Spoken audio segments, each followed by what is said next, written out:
Ndabasuje mwese abakunzi b'ibiganiro byacu. Nk'ibisanzwe rero uyu munsi turagarutse aho uyu munsi nje kubabwira imiti myiza yizewe yagufasha kwivura indwara ya amibe. Mu busanzwe abantu benshi bazi ko amibe idakira, ndakeka nawe udukurikiye uzi neza ko ngo amibe idakira. Uyu munsi rero nje kukwereka uburyo hari imiti kandi yizewe ivura amibe rwose igakira.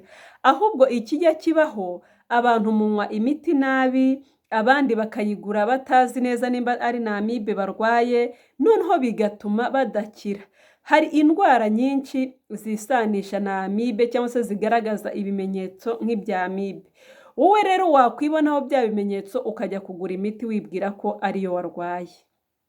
Bana natwe rero uyu munsi usobanukirwe imiti myiza ivura amibe n'uburyo iyo miti wayikoresha. Dukomeza rero mu kiganiro cyacu cy'uyu munsi ni muganga Theophile nanone muri kumwe n'uwongeye tugiye kubana iminota mikeya, hanyuma nawe wowe utarakora subscribe wibuke kuyikora, utwandikire no muri comment kugira ngo ubashe kutubwira ese ni ibihe bindi wumva ushaka ko twaganira. Reka duhere ku muti wa mbere. Ni umuti abantu benshi muzi, abantu benshi mukunda gukoresha. Rimwe na rimwe abantu bitewe n'uburyo ushariramo, bitewe n'uburyo ukarishye, abantu bakanywa imiti mikeya, yageza hagati yakumva ububabare bwagabanutse akarekeraho. Uwo muti rero wa mbere ni metronidazole cyangwa se ku rindi zina uwo bita Flagyl. Uyu muti wa metronidazole niwo ukunze gukoreshwa ahantu hose mu kuvura amibe. Ariko bitewe n'uko abantu munywa nabi, amibe ntizikire. Umuti wa kabiri ni uwo twita tinidazole. Tinidazole nayo ikoreshwa kimwe na metronidazole. Gusa yo ushobora kuyifata rimwe ku munsi cyangwa se ukawufata kabiri ku munsi. Ino tinidazole ivura amibe igakira. Ahubwo ntago nzi ese wowe uwunywa gute, uwukoresha ute ku buryo nyine wivuza ntukire. Ndaza kukubwira n'indi mpamvu ishobora gutuma udakira, atari uko umuti utakoze akazi kawo, ahubwo hari ibindi bintu wakoze bitari ngombwa bigatuma n'ubundi amibe idakira. Iyo abantu bari kunywa imiti ya amibe, hari amibe ziba ziri inyuma y'amara zarasohotsemo, hakaba n'izindi zihishe imbere mu mara. Izo rero ziri inyuma y'amara akenshi nizo zikunze kuvurwa na metronidazole. Metronidazole ivura nyine igiye ikozeho mu mara cyangwa se no mu maraso hose imiti ibasha kwinjiramo. Iyi tinidazole nayo nuko, ariko cyane cyane iyi miti ivura nyine amibe zasohotse hehe inyuma.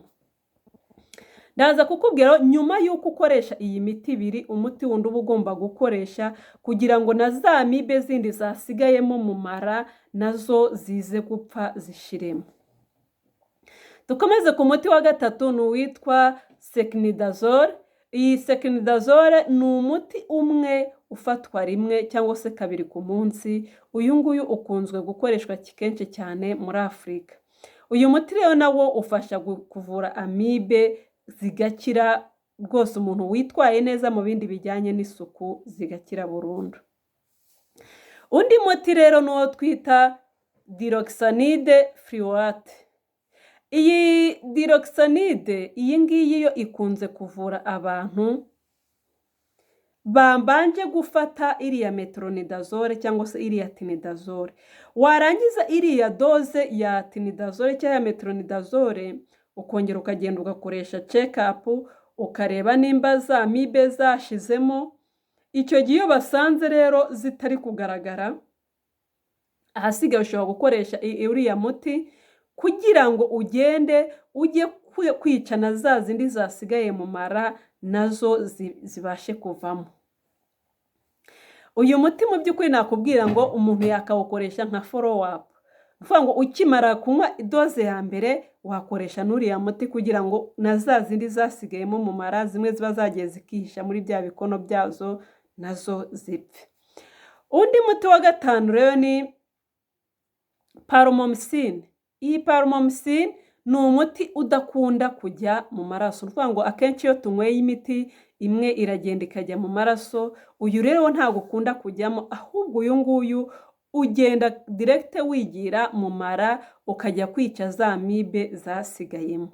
Uyu rero nawo ukoreshwa nka follow up nyuma y'uko wanyweye metronidazole, nyuma y'uko wanyweye tinidazole, ni byiza ko wakoresha palmomycin kugira ngo ujye kwica nawo za amibe zasigaye mu mara. Ibi rero abantu benshi ntago bakunze kubyumva nk'ukuri.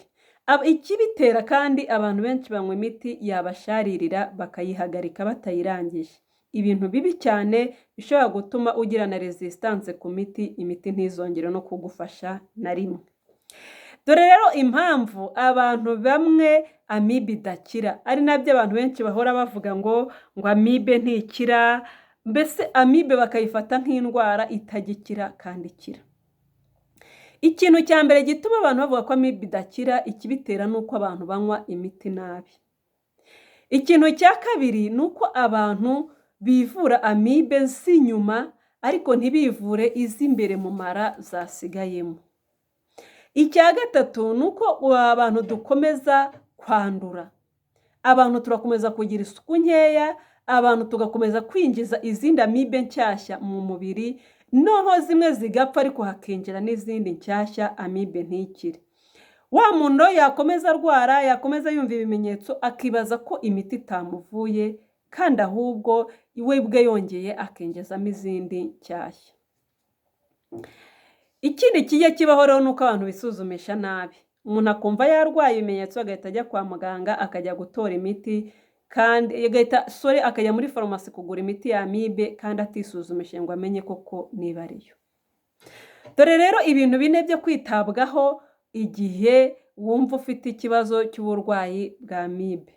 Ikintu cya mbere nuko ugomba kujya kwa muganga ukisuzumisha.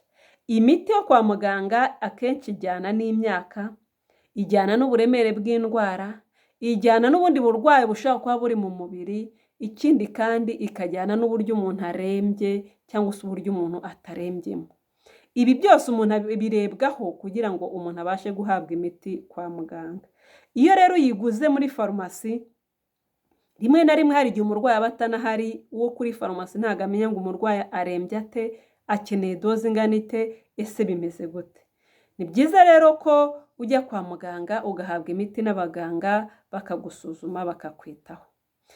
Nshuti zanjye rero bakunze ibiganiro byacu, icyo nababwira ni uko amibe irakira, ahubwo icyo wowe usabwa ni ugufata imiti neza, ni ukwivuza neza, ni ukwisuzumisha, ni ukunywa imiti ukayimara, mbese atari kwa kundi unywa imiti ngo yakubihira ugahita uyihagarika. Ikindi kandi nyuma yo kwivuza amibe jya gukoresha follow up, nibasanga hari izikirimo bongere baguhe indi doze igufasha gukuramo na za zindi zo mu mara. Mukomeze mugubwe neza rero, mukomeze mwumve ibiganiro bivuga ku buzima, Uwiteka biteho kandi abarinde.